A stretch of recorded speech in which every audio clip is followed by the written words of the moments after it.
High, Radhe Radhe, Hare Krishna. Welcome back to my channel. তো আজকে আমরা আবার একটি ভ্রমণের জন্য বেরিয়ে পড়েছি, আর সেটা হলো মায়াপুর।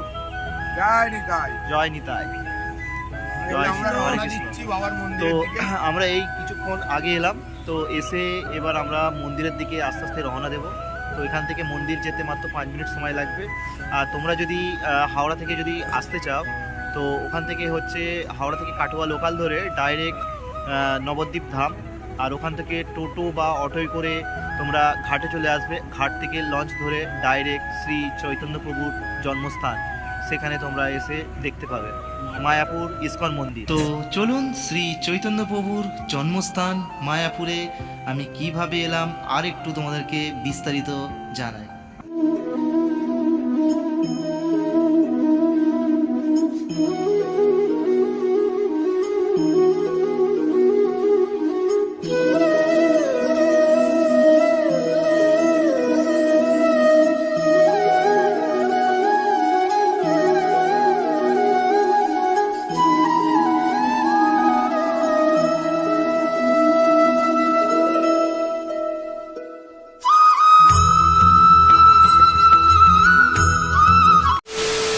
হাওড়া স্টেশন থেকে সকালবেলা 8টার সময় কাটোয়া লোকাল ধরে আমি বেরিয়ে পড়লাম মায়াপুরের উদ্দেশ্যে।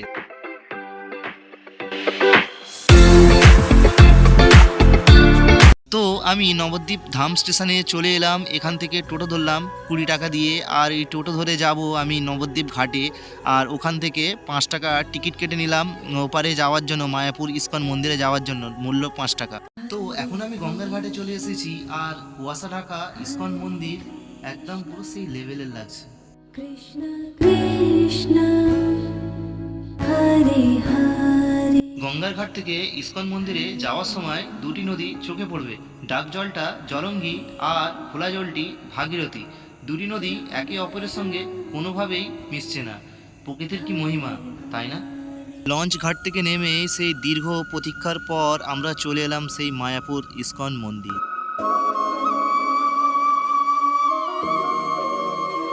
তো আমরা এখন মায়াপুর ইস্কন মন্দিরের কাছে চলে এসেছি। ইস্কন মন্দিরের আমরা মেন গেট দিয়ে প্রবেশ করব এখন।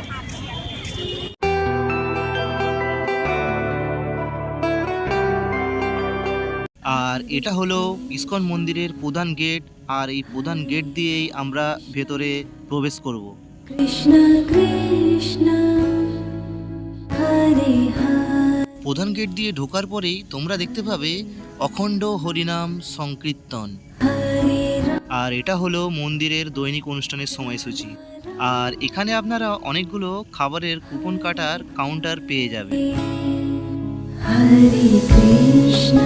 আর এটা হলো কুপন, যার মূল্য 40 টাকা।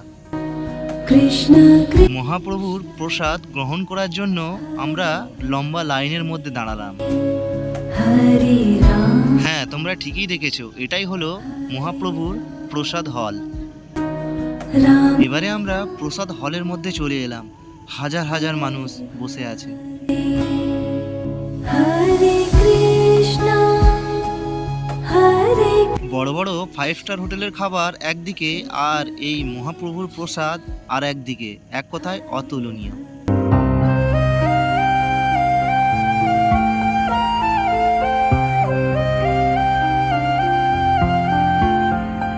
মায়াপুরে একটা মায়া আছে, যেটা খালি চোখে দেখা যায় না, শুধু অনুভব করা যায়। এখন পশ্চিমবঙ্গের প্রধান পর্যটন কেন্দ্র হয়ে উঠেছে এই মায়াপুর, কারণ বিশ্বের সবথেকে বড় হিন্দু মন্দির গড়ে উঠেছে চন্দ্রোদয় মন্দির।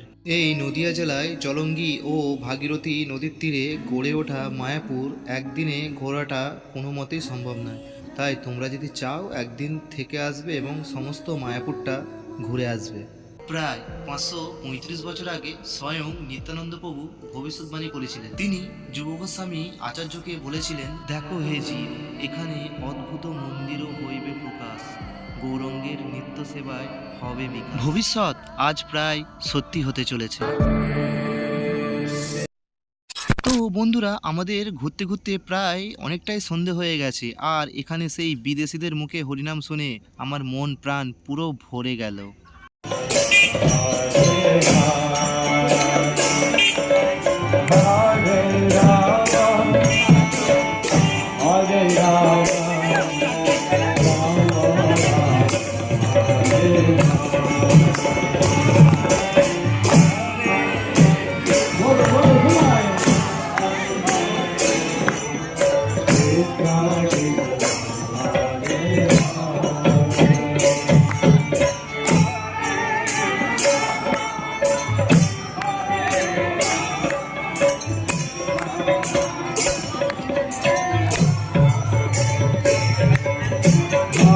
Krishna, Hare Krishna, Krishna Krishna, Hare Rama, Hare Rama, Rama Rama, Hare Hare.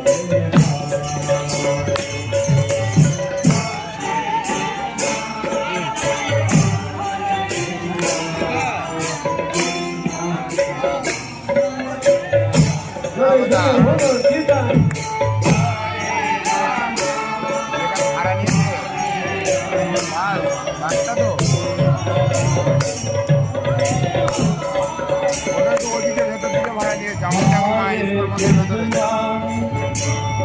Hare Krishna, বাস কোথায় আছে জানিস না বাসে কেউ নেই Hare এই Rama, দেখ সোজা গেছি রুমের চাবি Hare Rama,